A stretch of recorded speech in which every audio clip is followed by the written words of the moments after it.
Well, good morning, good afternoon, or good evening. Welcome back to one of my wonderful screencasts here. This is John Overall with WordPress Plugins from A to Z with a training screencast for you to help you learn your way around how WordPress actually works and how to install plugins. So today's screencast is going to be about WP-Ecommerce. This is one of the plugins I teach in my courses that I teach here in Victoria for advanced WordPress usage. So we're going to show you how to install and configure this plugin. So bear with us as we go along and we'll show you a bit about how it all works. So first off, what you need to do, of course, is you need to go down to Add New Plugins in your admin area. Go do a search for WP-Ecommerce. Go find it. You'll see it's right here in the beginning. Click on Details. You can see a bit about it, learn a bit about it, find out about it, check out some screenshots on their website, some FAQs, other information. That helps you out. Click on Install Now, install it into your website. Then simply activate it. Like any other plugin in WordPress, you've probably done one or two by now. They give you some notifications up here. You can go check out some information or simply ignore their message. We'll just ignore it for the moment. So now what you do is you go find out where it installed and activated. And what it does is it puts in a new menu here for you with a whole bunch of nice little listings. First thing we need to do with it is we need to go deal with the settings for WP-Ecommerce. Click on the settings menu. Brings up the settings for it, and it gives you several tabs going across the top here. General, Presentation, Admin, Shipping, Payment Options, Import, and Checkout. So we're going to go through the settings. Now, of course, since I'm here in wonderful Canada, I'm going to do my settings as if I'm teaching solely to Canadians, but you can adjust this for your local area. First off, we go select the base country we're going to be in. And as I said, we're going to be in Canada. Our base tax settings here in Canada, well, where I live here in British Columbia, our base tax setting and gives me an opportunity to choose the base province. So it's BC. And it gives me the opportunity to change the tax settings for all 13 regions. Now, I only know a couple of them. I know Alberta is 5%. I know British Columbia is 12%. And of course, in your whatever areas, you can be able to adjust the tax ratings for that. Save your changes for your tax ratings.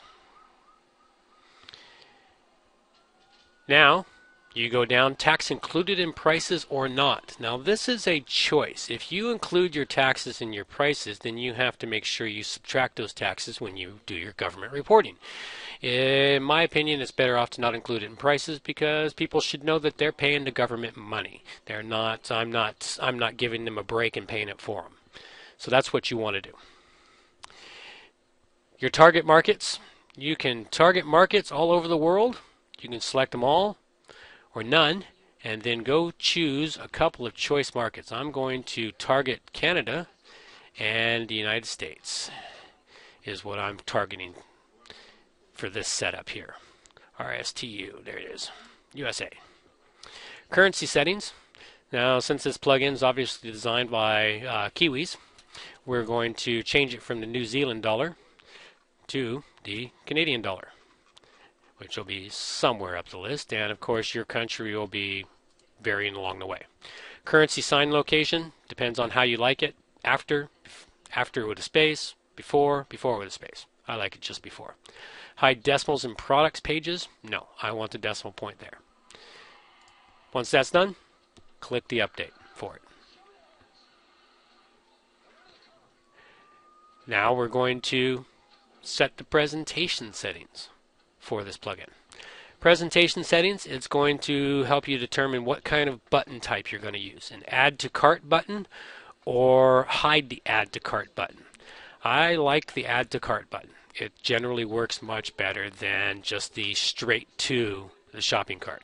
Because, for instance, you might have multiple products. You might want them to purchase more than one thing. Because if you send them straight to the customization or to the cart, to the shopping cart, well, they might not buy anything else. So you've also got product settings. Show the product ratings. You can have product ratings show up or not. You can display fancy purchase notifications or not. You can show postage and packaging pricing. You can disable a link in the title. You can also add a quantity field to each product description so that they can choose more than one item. Products page settings. Catalog view. Well, you have to, if you want other options, you have to purchase those with this program.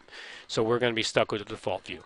Default theme, I have found that the iShop theme is actually pretty nice with this, so I change it to that. Product page displays, show all the products. Sort products by time uploaded or name or drag and drop. So you can sort your products on your own. I tend to sort them by name just because it's easier. You can show breadcrumbs so people can find their way around. You can have your products show in RSS lists, which is a good idea because then if people get your RSS feeds, they might see your products. Product groups, product display, product groups only, or sliding product groups, one product per page. Show subcategory products in parent category. This can be useful if you have subcategories. Replace page title with page category name, no. Shopping cart locations, stick it in a widget or in a page. Or you can manually insert it into your PHP code, as shown here. Use a sliding cart. What that means is as people scroll down the page, the shopping cart will bump down the page with them. You can try it. Sometimes it works well, sometimes it doesn't. I tend to stick it in a widget just because it's easier. Display postage and tax. Well, if you're shipping things, you want to display postage and tax. What we're setting up here as a sample site is we're only setting up a digital download site. So the rest of it will be something you'll have to work out or talk to somebody like myself to help you work it out. Product group settings. You can show the product group description, the product group thumbnails, product count per product group, or category grid view. This allows you to display your products on your product groups. Like if you group your products, like say you have fruit and then you have pies, those are two different product groups. So you can display them in different ways. Here you set up your thumbnail setting sizes, which is very useful. So you can adjust your thumbnails to fit your template better. Pagination settings, you can have your pages get paginated and you can stick your pages on the bottom or top. This is if you have multiple pages. They have a comments setting here and they use intense debate comments. I've never actually used this, so I can't say as to whether it works or not. So anyway, now that we're at the bottom, hit update. So it'll update whatever changes we made along the way.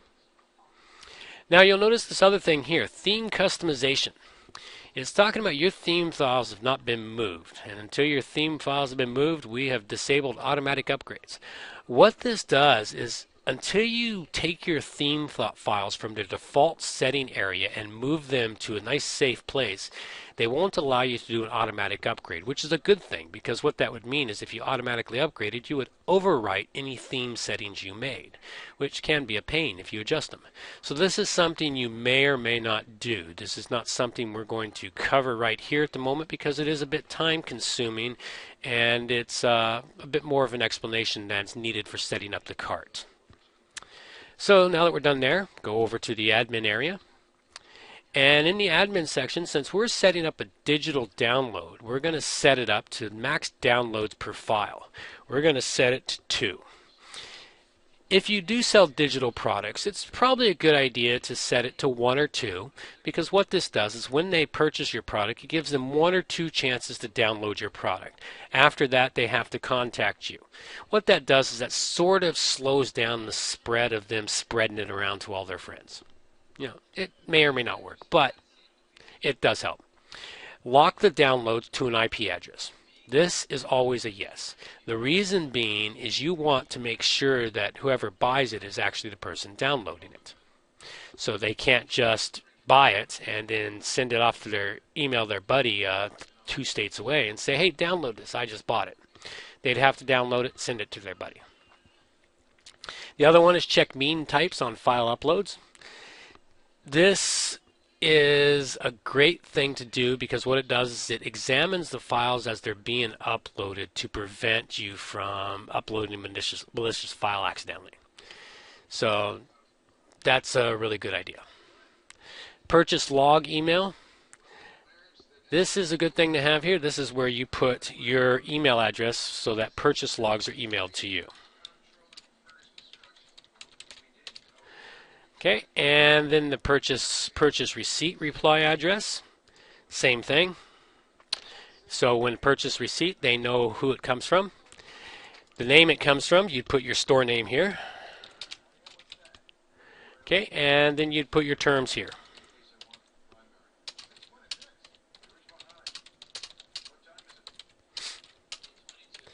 So you can do something like terms. You bought it, it's sold, no refund.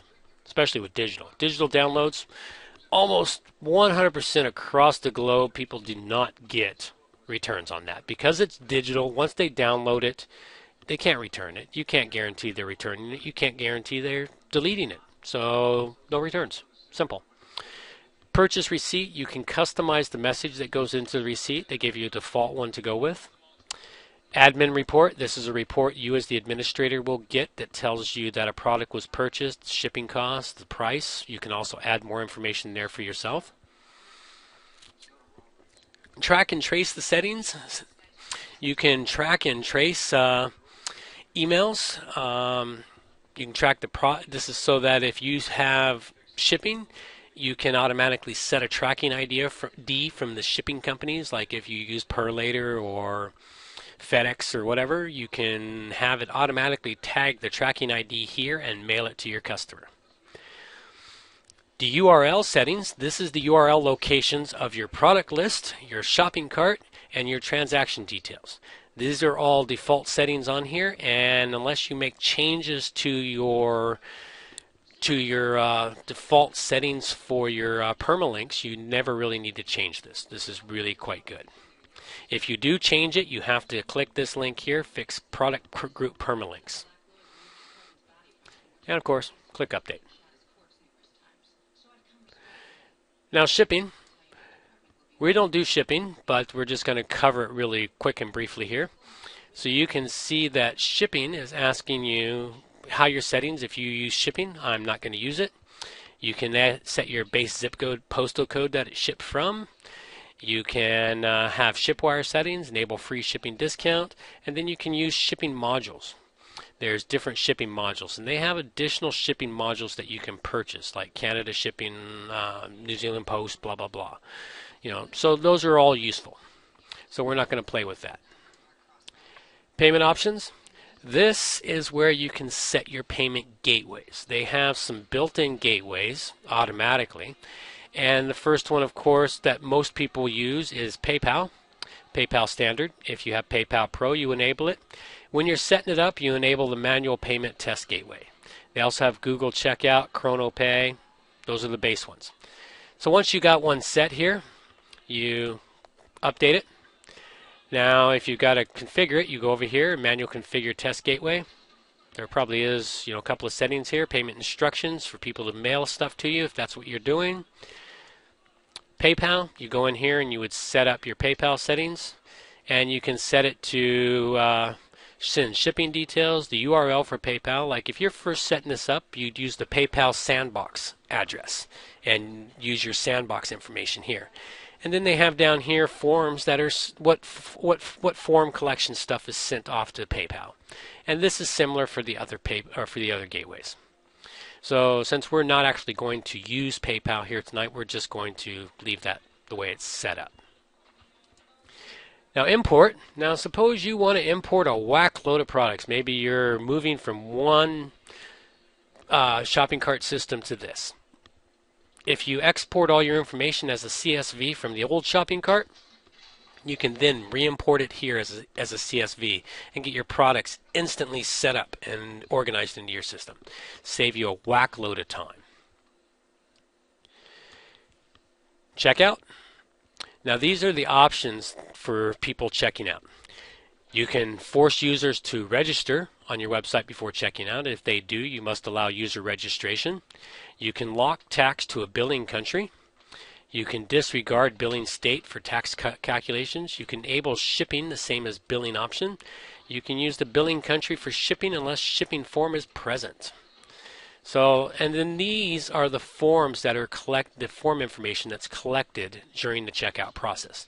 You can add new form sets here, or you can add new form fields if you have other information you need to collect. And of course, you can make some of the fields mandatory, like their name, address, their country, their email, their phone number. These are things you really want to have when you're making a sale, because you want to make sure that they provide all the info. So we just set that, click to save changes, and that's all done. So once that's all done, then you go back down, and now you have to go through your setup for your products. You need to set up a couple of simple products to the site. Okay, first off, there are no products, so we're going to use a couple of sample products here. We're going to go sample 1, and then we're going to have number of units, and let's make 222 just for fun. Price $2. Sale price $22. Yeah, what the hell? Make it cost more as a sale. So sample product here. You give it a description. You can add a whole bunch of information. You can insert embedded media here. You can pretty much do everything you want in a normal post of WordPress. You can add an additional description for it. You can stick it into a category. They give you an example one and stick it into a brand name. You can add product tags. You know, tag me, the simple words. Those are, of course, great for SEO. Stock control. You can not include tax on this specific item. You can make it a donation, so it's a donation box. You can table rate tax. You can custom tax rate this. You can limited number in stock. If stock runs out, the product disappears. They can't buy it. Helps out. If it's being shipped, you can set the weight, height, length, dimensions, flat rate. Disregard shipping for that product. Variation. If you have variations for it, you can add variations. And come back to this. Advanced settings. You can set up custom meta, much like any other post in WordPress. Use custom metadata to add additional information, have certain things show up, have it bring up certain types of images, connect with certain things. You can have users personalize the stuff by leaving messages on single product pages. You can have them upload images to the purchase logs, like if you say you sell drawings or something and you want people, say, provide me a sample drawing or sample something, you can have them send you images. Or if you have something that has colors and they want specific swatch colors, have them upload it. You can have off-site product links, like you can link these products off to another page. For instance, if it's an MP3 file on iTunes, you could put the link there. You can set your product images here. This is where you go upload your images, much like everything else in WordPress. Click select images. Go find your images for the sample product. And we will find it in here. And we've got some sample images here. Sometimes it's easier, just look at the images. There's the image for it, sample product. Upload the image, just like any other WordPress. Now we need to upload the product file itself. And then we just go get the product file.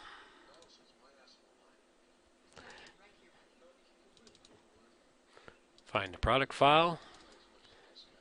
And we're uploading a PDF file. And then we simply click Add New Product. And it takes a moment for the product file to upload.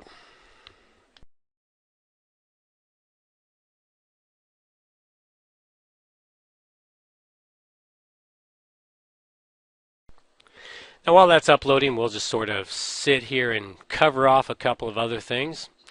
Let that chew on it for a moment. As it showed before, variations. What the variations menu is used for is, say you sell t-shirts and you sell small, medium, and large t-shirts. You would go here to the variation spot and you would enter small, medium, and large for the variations. You can do that for just about any product you have out there. So the product's now been uploaded. We now have a sample product all ready to go. Okay, so since the categories were already created, we're not going to change them in this thing here. When I teach my class, I teach how to set up the categories, how to change the categories. This is just a quick overview of it. Should be pretty useful and easy for you. Variations we've already covered. Marketing. Now the marketing menu here, what this does is this allows you an excellent way to get in there and set up some unique marketing ideas for this. You can set up coupon codes. You can have cross sales going, like if you have multiple products and some products are related to each other, you'd set up cross sales. Like say for instance, you have baseball gloves and then you sell baseballs. You know, they buy a glove and say, hey, maybe you'd like to buy one of these baseballs. You've probably seen it if you've gone to Amazon. They sell you a book. You bought a book and they say, well, people bought all these other books. Why don't you check out one of these? Same sort of thing. You can share this for social bookmarks. So basically it'll set up a social bookmark setting so people can share it. And then you can also display a how customers found you survey. Very good, useful information. Now you can also set up your RSS address and Google Merchant Center here, if you happen to have an RSS and Google Merchant Center. So once that's set, then you just go back into it. Now, of course, we have the upgrades. What this is for is if you want some of the advantages of their expanded things. They have, you can add product search, multiple image upload, gallery image, grid view, multiple payment gateways, $40. They have a drop shadow. They have an MP3 player. Upload, manage your MP3s so people can preview your MP3s if you sell those. Members only modules so that only members can sign into certain areas and buy certain things or have them access complete sets of products. Product slider. Okay. And then a next gen gallery buy buttons. So say you use the next gen gallery to display your photos, you can use this so people can buy your images from here. So it's very useful in that aspect. Then of course there's the sales section. What this does is if you have products that have been sold, it tells you your current month, how many products you have, how many product groups you have, any sales, pending transactions, closed transactions. Then they have some news here, and then I'll have the customers list here. So we'll go show you a bit about how all that works when you come back to it. So once all that's done, you've configured it, uploaded a couple of products. Just go in here, go check out your front page of your website. Now, you'll have a new menu item across the top here called Products Page. Go check on that, and it shows you your sample product. Now we did forget a step here, so we need to back up one quick thing, and we need to go add a widget. Remember the widget for the shopping cart? We're going to stick that widget in our left hand or our right hand menu, because that's where I like it. You can also stick it in your left if you want. Either or. And then we go find the shopping cart. Where's it at? One shopping cart. Here we go. Shopping cart. Stick it in there. We want it at the top, just because make it easy to find. There are only no settings for it, except for the title.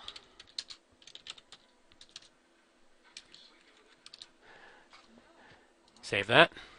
Now the other things you can add here is you can also add here price range of products, product categories, product specials, product tags. We're just going to throw them all in there so you can see what they all look like. And there was one other. Where'd it go? Latest products entered. Very useful. You can, however many you want to show.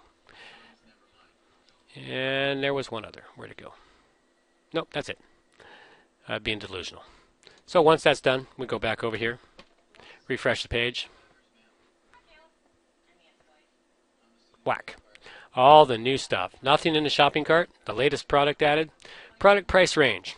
Over $0 or show all. What that should do is that should pop up all the products in that price range. Where'd it go? There it is. There it is. All the products. Product tags. Whatever the tags are. It's kind of like a tag cloud. Product specials. Whatever products are on special. This one's normally $2. Now on sale for $22. This is where they can see it and go, hey, that's cool. Quickly add it to my cart. Right there. They don't have to go anywhere. Kind of useful. Categories. And that's it for products. The other thing is as we were showing here on the page, product page, this shows you all the products. If you have multiple products here, they will all show up on this page. They want to look at one product, they click at the title of it. Takes them to the single product page, where here they can see the product. Click on the image, get a full blown view of the image. See what it is. Close that. They can add a personalized message. My message. If I don't typo it. There we go. They can upload a file here. What that's great for is if they got to put a picture up there. Show you something. We'll send a picture up with it just for fun. Then they also share this product with their friend, or they can add it to the cart. Now when it adds to the cart when they're uploading a file, it'll take a moment. So that's all set. Now say they want to share it with a friend. Here's a great way to share it. Just click it here. It should bring up the share buttons. Where are they at? Oh, there they are. Right down here. Share and enjoy. All that stuff right down here.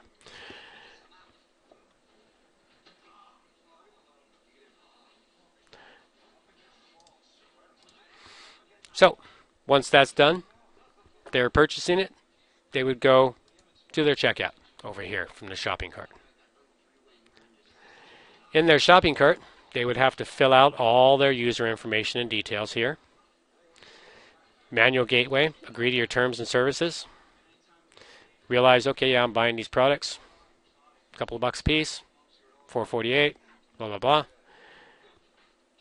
Okay, and then they're all set. Shipping address, same as billing address, so it can remove that second one. They don't have to worry about it. They click make their purchase. If they're not already registered on your site, it just registered for your site. And then it purchased the product. Sent them an email. Sent you an email. Very useful thing. So now you can go check your email. And if you've got your email all set up, you will see that show up in your email system. But you can also go back into your system, go to your dashboard on your admin area, and in your admin area, there's a new section down here in the bottom for your e-commerce. Shows one order for it. Very useful. But what you have to do is you have to go into the e-store and click on sales. There are some additional plugins that will allow you to stick this information on your dashboard so you see it right away when you log in. We're not covering those on this particular setup. In my class, I cover how to set up those additional plugins. So it shows you've got one pending transaction. We got it here. Came from Johnny Tester, 448, 2 items. Tracking ID. So what you do is you would look at it, click on it, you would see the details. Go click on the details. Brings it up for you, tells you what they've ordered, shows you everything. Shows the custom fields. They got a sample message for it. Shows the update fields. Shows their packing slip. If you're shipping it to them, get their packing slip and you can print it. You can resend a receipt to the buyer from here or remove that record if need be. Now get back to it. You have to go back to the sales. This is kind of the one strange thing about this. They have no way to get back to your info there. To deal with the thing, this has always been sort of strange here, is to adjust it to say they paid for it, whatever. You have to go click the box, change the actions to order received or accepted payment, apply it. Now what it does is it sends them the information that it's been updated. And now it emails them a download link to go download the file that they just purchased. And once that's done, that's all there is to it. So that pretty much sets it up. And what that happens now is, since they're logged in, they should be able to go check out their account in the system, see their details of what they purchased, see their download area, and it gives them the ability to download the file right there. If they've paid for it right away, like PayPal, they'll get that download link right away. So they can then download the file from your website, saving you a lot of time, headaches, irritants, all that good stuff. Nice and simple. So that's pretty much it. WP-Ecommerce in a nutshell. Shows you how to set it up, how to configure it up, and how to display it on your website. So, and there you can see coming in my purchase receipt, details, all of that stuff coming into my email. So that's it. I hope you've enjoyed it. This has been your host from WordPress Plugins from A to Z, and this has been WP-Ecommerce Screencast on how to install it. So thanks so much for your time, and we hope to help you out in the future. So have yourselves a good morning, good afternoon, or good evening, wherever you happen to be out there on the globe today. Thanks again.